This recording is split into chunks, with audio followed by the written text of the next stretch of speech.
ಚಿಕ್ಕಬಳ್ಳಾಪುರ ಜಿಲ್ಲೆ ಬಾಗೇಪಲ್ಲಿ ತಾಲೂಕಿನಲ್ಲಿ ಜೆಡಿಎಸ್ ಮುಖಂಡರಾದ ಹರಿನಾಥ್ ರೆಡ್ಡಿ ಆಯೋಜಿಸಿದ ಸನ್ಮಾನ ಸಮಾರಂಭ ಕಾರ್ಯಕ್ರಮ ಸಂಸದ ಡಾಕ್ಟರ್ ಕೆ ಸುಧಾಕರ್ ಅವರು ಉದ್ಘಾಟಿಸಲಾಯಿತು.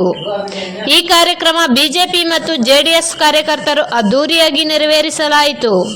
ಈ ಸಂದರ್ಭದಲ್ಲಿ ಅನೇಕ ಗಣ್ಯರಿಗೆ ಸನ್ಮಾನಿಸಿ ಮಾತನಾಡಿದ ಡಾಕ್ಟರ್ ಕೆ ಸುಧಾಕರ್ ಅವರು ದೇಶದ ಅಭಿವೃದ್ಧಿ ವಿಚಾರದಲ್ಲಿ ಎನ್ಡಿಎ ಸರ್ಕಾರ ಹಲವಾರು ಯೋಜನೆಗಳು ತಂದಿದ್ದು ಜನಸಾಮಾನ್ಯರಿಗೆ ತಲುಪಿಸುವಲ್ಲಿ ಯಶಸ್ವಿಯಾಗಿದೆ.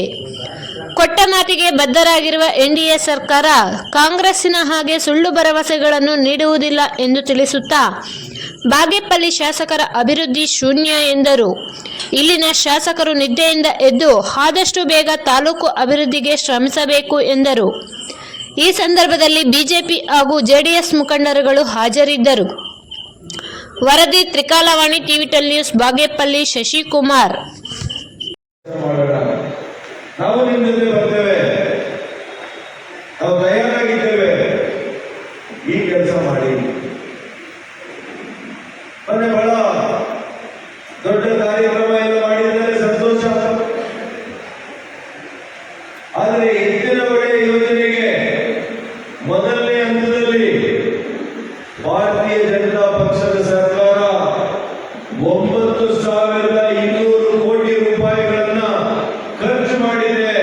ಅಷ್ಟು ಕಾಮಗಾರಿಯ ಪ್ರಗತಿಯನ್ನ ಮಾಡಿದೆ ಅಂತೇಳಿ ಒಬ್ಬ ಕಾಂಗ್ರೆಸ್ 1,000 ಕೋಟಿ ಅನುದಾನವನ್ನು ತರಬೇಕಲ್ಲ, ತರಬೇಕ ಬೇಡಪ್ಪ? ನೋಡ್ರಿ, ನಾನು ಸೀನಿಯರು, ನನಗೆ ಕೊಟ್ಟಿಲ್ಲ. ನೀವು ಯಾರೋ 2 ಸಲ 3 ಸಲ ಕಾಂಗ್ರೆಸ್ ಸೋಲಿಸಿ ಈಗ ನಮ್ಮ ಪಕ್ಷಕ್ಕೆ ಬಂದು ಅವ್ರು ಮಾಡಕ್ ಕೊಟ್ಟಿದ್ದೀರಿ, ಚಿಂತಾಮಣಿ ಅವರು ಮಾಡಕ್ ಕೊಟ್ಟಿದ್ದೀರಿ. ಇದು ಅನ್ಯಾಯ ಅಂತ ಪ್ರತಿಭಟಿಸಲೂ ಇಲ್ಲ, ಪ್ರತಿಭಟನೆಯೂ ಮಾಡಲಿಲ್ಲ. ಹಿಂಗ್ ಮಾಡಿದ್ರೆ ಈಗ ನಿಮಗೂ ಅನ್ಯಾಯ ಆಗಿದೆ, ಬಾಗೇಪಲ್ಲಿ ಕ್ಷೇತ್ರದ ಜನಕ್ಕೂ ಅನ್ಯಾಯ ಆಗಿದೆ, ಬಾಗೇಪಲ್ಲಿ ಕ್ಷೇತ್ರದ ಅಭಿವೃದ್ಧಿಯಿಂದ ಕೂಡ ವಂಚಿತ ಆಗಿದೆ ಅಂತ ನಾನು ಹೇಳಿಕೆ ಬಯಸ್ತೇನೆ. ನಿಮ್ಮ ಧೋರಣೆಯಿಂದ ಹಾಗಾಗಿ ನಾನು ಇವತ್ತು 2028 ಚುನಾವಣೆ ಆಗುತ್ತೆ, ವಿಧಾನಸಭಾ ಚುನಾವಣೆ. ನಾನಿವತ್ತು ಮಾನ್ಯ ಸುಬ್ಬಾರೆಡ್ಡಿ ಅವರಿಗೆ ಇಲ್ಲಿಂದ ಕರೆಯನ್ನು ಕೊಡ್ತೇನೆ. 11 ವರ್ಷಗಳಲ್ಲಿ ಇವತ್ತು ನೀವು ಇವಾಗಾದರೂ ನಿದ್ದೆಯಿಂದ ಎದ್ದು ಇನ್ನು 3 ವರ್ಷದ ಅವಧಿ ಒಳಗಡೆ ಈ ಭಾಗದ ಸರ್ವಾಂಗೀಣ ಅಭಿವೃದ್ಧಿ ಮಾಡದೆ ಹೋದ್ರೆ 100 ನಮ್ಮ ಕಾರ್ಯಕರ್ತರು ಸಿದ್ಧ ಆಗಿದ್ದಾರೆ.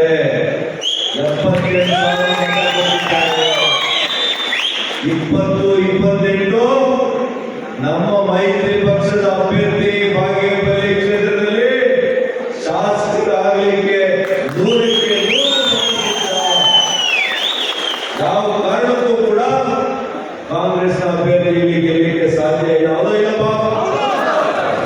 ಇವತ್ತು 2 ಪಕ್ಷಗಳು ಬಂದಿದ್ದೀರಿ, ಆದರೆ ನಮ್ಮ ಪಕ್ಷದ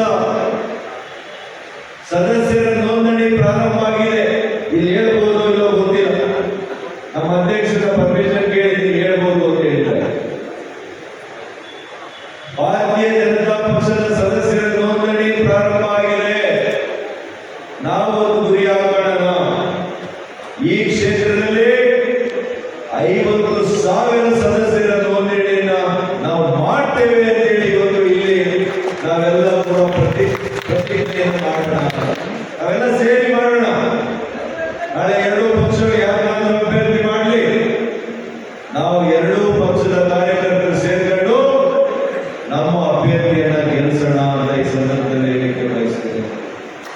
ಇವತ್ತು ಬಾಗೇಪಲ್ಲಿ ಕ್ಷೇತ್ರದ